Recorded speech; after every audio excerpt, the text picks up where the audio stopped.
Mr. Bezos, you referred to third-party sellers today as Amazon's partners and that your success depends on their success. But over the past year, we've heard a completely different story. As part of this investigation, we've interviewed many small businesses, and they use the words like bullying, fear, and panic to describe their relationship with Amazon. I'm going to share the story of a small business owner who is also a wife and a mother, so you can understand how this is actually affecting the lives of everyday people and why this truly matters. We were a top bookseller on Amazon.com, and we worked day and night very hard towards growing our business and maintaining a 5-star feedback rating. Most importantly, this business feeds a total of 14 people, which includes 3 children and one 90-year-old granny. And as we grew, we were shrinking Amazon's market share in the textbooks category. So now in retaliation, Amazon started restricting us from selling. They started with a few titles in early 2019, and within 6 months, Amazon systematically blocked us from selling the full textbook category. We haven't sold a single book from the past 10 months or probably more.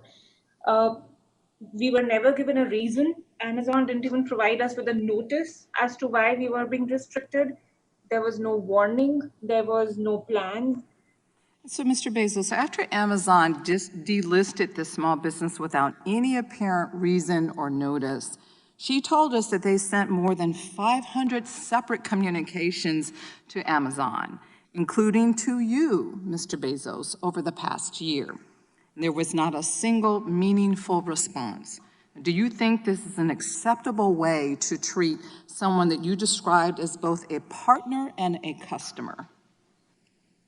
No, Congresswoman, and I appreciate you showing me that anecdote, and I would like to talk to her. It does not at all to me seem like the right way to treat her. And I'm surprised by that. And it's not the systematic approach that we take, I can assure you. I don't even understand what's going on in that anecdote, because we would love for third-party sellers to sell books on the website. Sir. So I don't understand it, but I would like to understand it better. And with your permission, I would like to get in touch with your office. I think, though, that you're missing the point. This is not just about one business. You know, I'm concerned that this is a pattern of behavior, and basically this pattern of behavior has to change. One seller told us that, and I quote, Amazon continues to be the only show in town. No matter how angry sellers get, they have nowhere else to go. So are you saying that these people aren't being truthful when they say that Amazon is the only game in town?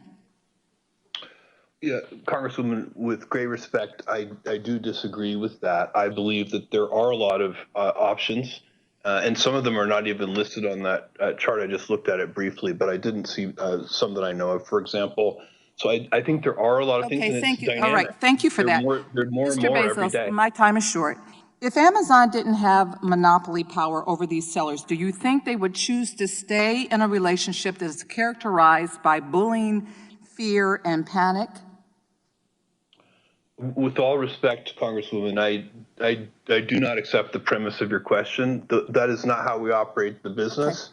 All right. And in fact, we work very hard to provide fantastic tools for sellers, and that's why they've been successful. Thank you for that. Mr. Bezos, I'm going to close with giving the bookseller the opportunity to finally be heard by you. Mr. Bezos, we increased our sales on Amazon by 5 times in the past 3 years. And we have contributed that much of proportional seller fees to Amazon. We have contributed that much to your business, to 5 times.